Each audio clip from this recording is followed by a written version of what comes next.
যারা পাঙ্গাস মাছ পছন্দ করেন তাদের জন্য আজকের এই রেসিপিটি।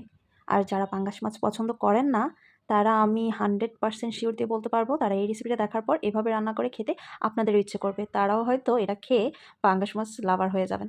হ্যালো এভরিওয়ান, আসসালামু আলাইকুম। কেমন আছেন সবাই? আশা করছি ভালো আছেন। আমিও আলহামদুলিল্লাহ ভালো আছি। তো খুবই মজার একটি পাঙ্গাস মাছের রেসিপি নিয়ে এসেছি। আপনারা চাইলেন এটা অন্য মাছ দিয়েও করতে পারেন। তবে আমি যেহেতু পাঙ্গাস মাছটা পছন্দ করি, আমার বাসায় সবাই খুব পছন্দ করে এই মাছটা।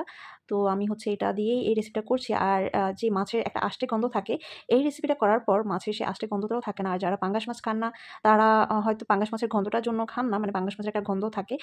এইভাবে যদি পাঙ্গাস মাছ রান্না করেন তাহলে কিন্তু ওই বাজে গন্ধটাও পাবেন না।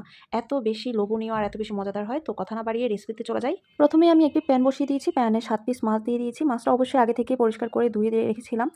তো মাছটা দেওয়ার পর আমি এখানে দিয়ে দিব সরিষার তেল। সরিষার তেলটা আপনারা চাইলে অন্য কোনো তেলও দিতে পারেন। আমি এখানে সরিষার তেলটা দিয়েছি পরিমাণ মতো। দেন হচ্ছে আমি আগে থেকেই ব্লেন্ড করে রেখেছিলাম পেঁয়াজ আর কাঁচামরিচ। তো সেটাই হচ্ছে দিয়ে দিয়েছি পেঁয়াজ আর কাঁচামরিচের পেস্ট। আমি এখানে মাঝারি সাইজের ৩ টা পেঁয়াজ আর ৫-৬ টা কাঁচামরিচ পেস্ট করে দিয়েছিলাম। এরপর দিয়ে দিয়েছি আদা পেস্ট ১.৫ চা চামচ, রসুন পেস্ট ১.৫ চা চামচ, দেন দিয়ে দিয়েছি হলুদ গুঁড়া ১.৫ চা চামচ, আর লাল মরিচ গুঁড়া দিয়েছি আমি ২ চা চামচ। যেহেতু একটু ঝাল করে রান্না করব, আপনারা আপনাদের টেস্ট অনুযায়ী দিবেন।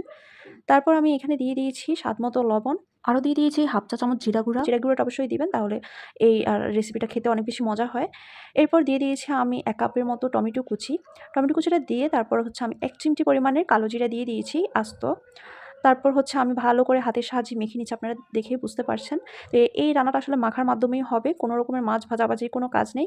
এভাবে আস্তে আস্তে রান্নাটা হয়ে যাবে। তারপর আমি হাতটা ধুয়ে সামান্য একটু পানি দিয়েছি, একদমই সামান্য। এর বেশি কিন্তু পানি দেওয়া যাবে না। আমি কিন্তু পানি দিতাম না, যেহেতু হাতে মশলাগুলো লেগে আছে সেজন্যই পানিটা দেওয়া। যাই হোক, আমি ভালো করে মেখে ঢাকনাটা দিয়ে মিডিয়াম টু লো ফ্লেমে আমি রান্না করব। খুব বেশি হাই ফ্লেমে কিন্তু রান্না করা যাবে না, এটা কিন্তু লো ফ্লেমে রান্না করতে হবে, নয়তো কিন্তু পুড়ে যাবে। তো দেখতেই পাচ্ছেন আমি হচ্ছে এভাবেই রান্না করব হচ্ছে ৪০ মিনিটের মতো। তো আমি ১০-১৫ মিনিট পর পর হচ্ছে আমি একটু ঢাকনাটা উঠিয়ে একটু হালকা হাতে নেড়ে-চেড়ে দিব। আপনারা দেখতেই পাচ্ছেন। তো এভাবে হচ্ছে ২-৩ বার করে নাড়িয়ে দিচ্ছি। আর অবশ্যই খুবই সাবধানে নাড়াতে হবে, যেহেতু মাছটা কাঁচা আমি রান্না করছি। তো মাছটা অনেক বেশি নরম থাকে, মানে ভাজা ছাড়া যেহেতু রান্না করছি, মাছটা অনেক বেশি নরম থাকে।